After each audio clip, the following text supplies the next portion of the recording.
আমরা আজকে Holland tunnel ব্যবহার করব।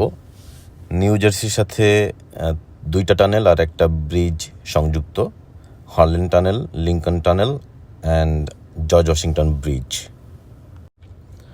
হল্যান্ড টানেলটি হচ্ছে 1.6 mile twin tube vehicular tunnel.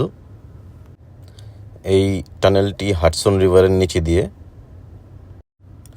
এই টানেলটি ম্যানহাটনকে নিউ জার্সির সাথে আর নিউ জার্সিকে ম্যানহাটনের সাথে সংযুক্ত করে।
টানেল পেরিয়ে আমরা পৌঁছে গেলাম জার্সি সিটি, নিউ জার্সি।